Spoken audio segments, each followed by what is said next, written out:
Alright, so UK 5, let's see, they bought 2 fighters for infantry. I'm guessing the fighters probably went in here. They're pumping the fighters back into West Russia.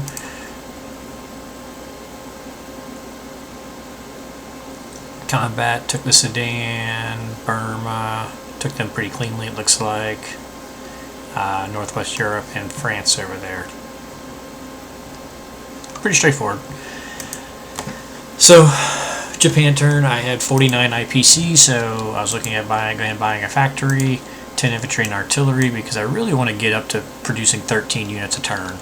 And my income's up so that I'm over the 39 point, so I can, you know, make efficient use of it regularly. And I was able to still build my maximum 11 troops out of here while still building my factory this turn. So we're going to go ahead and build the factory. Unfortunately, I mean, we really are just really kind of thin on unit numbers, right? I was very happy to see him not pull any UK back into Persia. Actually kind of surprised by it. Because, I mean, he's now got, what, 11, 12, 17, 18, 24 units sitting in India. And the most I've got 8 infantry, 9, 11, and then a handful of air, right?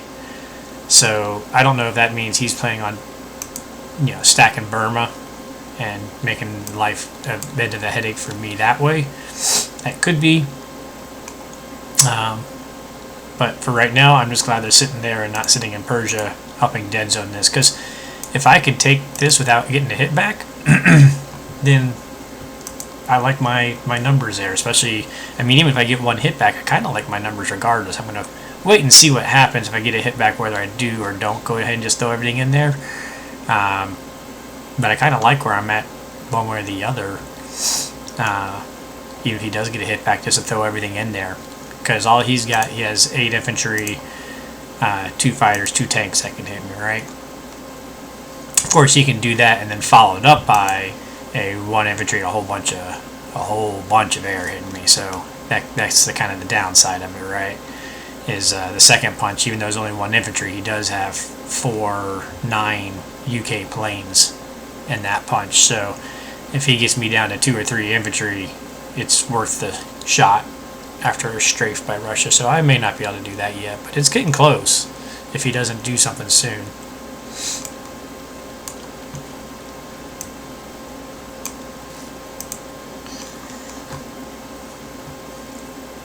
Yeah, I think I want to look at that a little bit closer. If he does a 2-round, if he does a Russian strafe followed by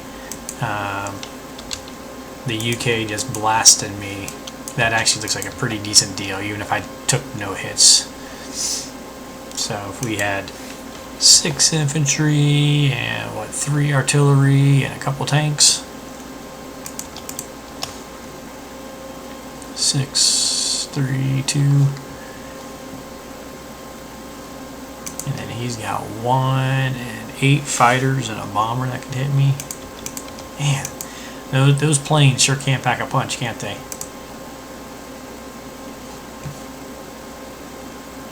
Of course, I could throw my German planes down there. Don't know that it'd be worth it, but we're going to look at the options here.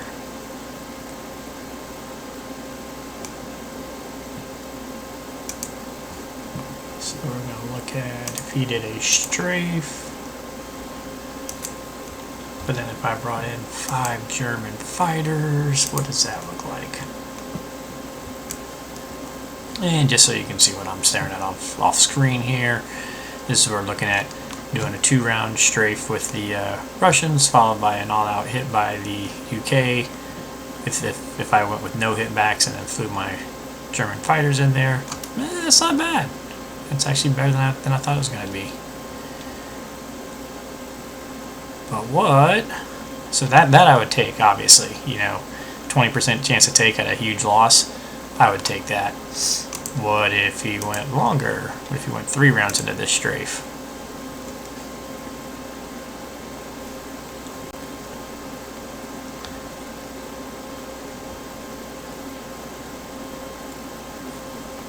So there's actually a chance that, you know, Russia themselves takes me at a loss. Oh. I feel a little behind in this game, at least on power. I'm positionally, I'm doing pretty good. But, man, it's still a pretty good loss there. And that would be, let's see, him only having one Russian fighter survive, too. And there's a whole bunch of UK air in there. Whew. I mean, odds look good here, but man, 66% chance he just wipes. If he wipes, then yeah, that's going to just wipe I wouldn't have fighters to put in there. So, what if we just did the one wave, and he goes all out? 12, 20, 12, I mean, that's in my favor there.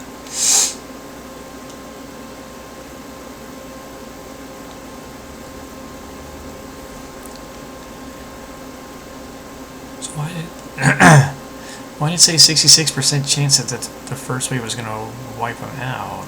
Now I'm a little...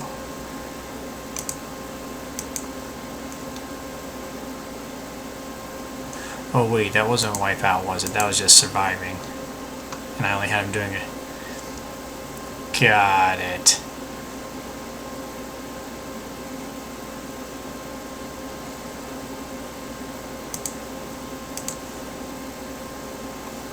That's them surviving. Only 5% chance of wiping me out. Got it. I feel okay. I feel better about that then. Of course, I don't really want to have 5 fighters get blown up either. We'll see. It's iffy. I'm feeling a little behind, so maybe it's worth the risk. And when I say I'm feeling behind, you know, we look at the attack power. I'm 25 points behind him, and I'm only building 11 units, and he's going to be able to build potentially 14 units, so that's only going to get a little bit worse. My income is starting to come up. It's going to be 36 and like, I don't know, 46, 7, 82, so I'm still behind. I am feeling pretty rough behind here. You know, when you look at this, this is why I don't look at this that often. I feel pretty far behind, but when I look at positionally, I potentially could stack Kaza this turn, or roughly. I got a decent stack going in Karelia, and he's not making a lot of progress yet on this front. And we're going to be picking up some income.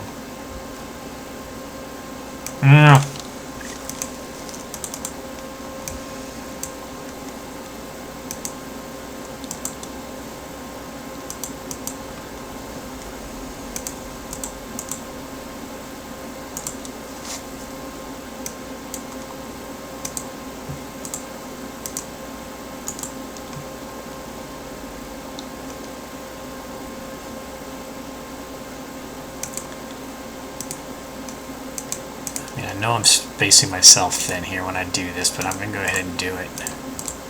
Because I got no backup if I do move everything in here. Just these guys starting to come and these guys starting to come.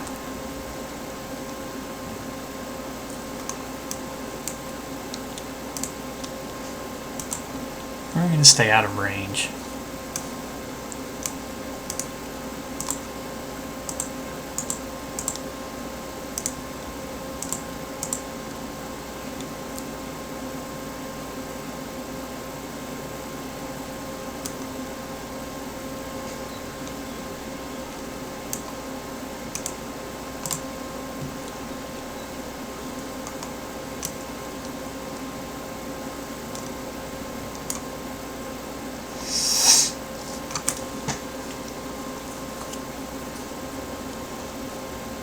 Alright, we are going to need to cover up C-Zone 61 from the bomber. We have the 2 destroyers, we got the carrier, and the 1 fighter. I think I'm going to reserve him just to see how this goes. If we end up having to bring a fighter over here. Yeah, I kind of just want to bring him over here. I think we're just going to do this. Because even with 4 transports here, I don't like the bomber versus 2 destroyers.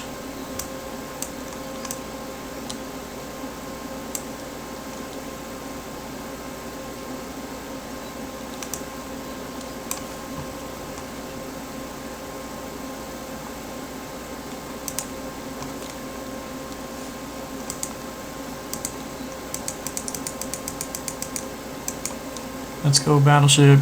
Here we go, battleship.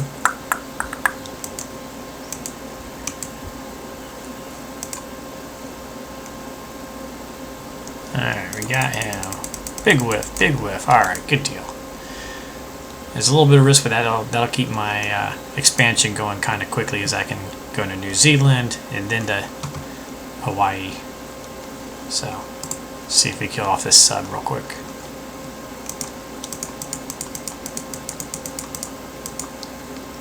Sounds so quiet without the background music.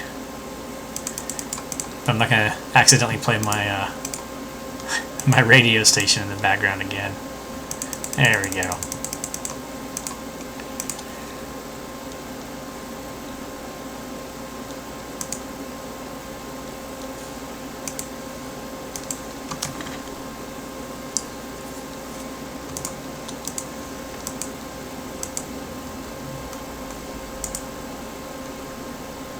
Hey, a nice hit.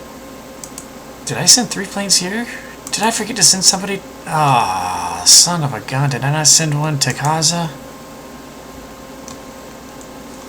I sent one. Wait. Oh. Okay, yeah, I did send 1 plane. Okay, phew. My own short-term memory's failing me there.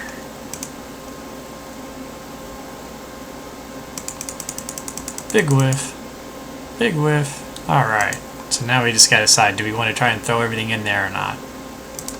I think I do. Just because of how I'm feeling a little behind. This would be great to take Vologda too. We can use all the money we can get our hands on right now. Hey! No! Okay, now that hurts.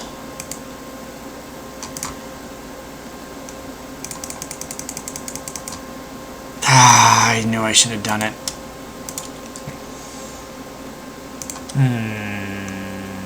That's what I get for acting impulsively. The reason I did that is because if I tried to stack Kaz, I got nothing that could attack a Vink guy the next turn. Yeah, I'm just feeling desperate right now.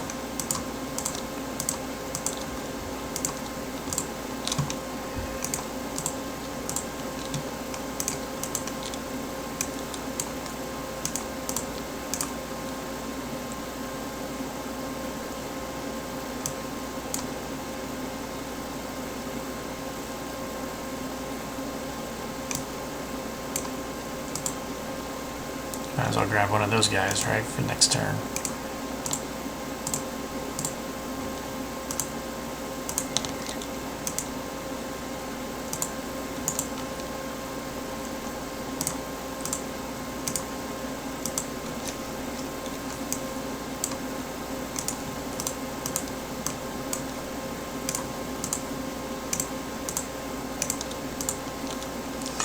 Why am I landing these guys here? 1, 2, they can then reach wherever the carrier and battleship can reach. Meanwhile, they can go 1, 2, 3, 4 to help stack, you know, continue to potentially stack Kaz next turn if he doesn't come out of West Prussia strong enough.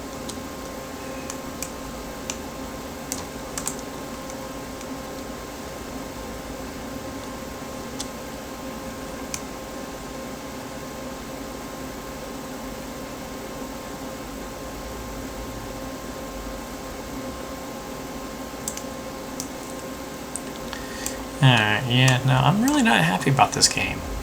I don't think I played this well. And again, it's been a broken up game, and I don't remember everything that happened. But I don't like where I'm at. I don't think I did something right here. We'll definitely have to go back and look at the log at some point and see where things went a little bit slow. I don't even remember if there was a dicing in the game at some point. Got too many games going on, I can't remember this one specifically. But not feeling good about this. Good news is in the league I'm so far undefeated, so this will be, if I do not pull this game off, it'll be my first loss in the league, so there's that. Alright.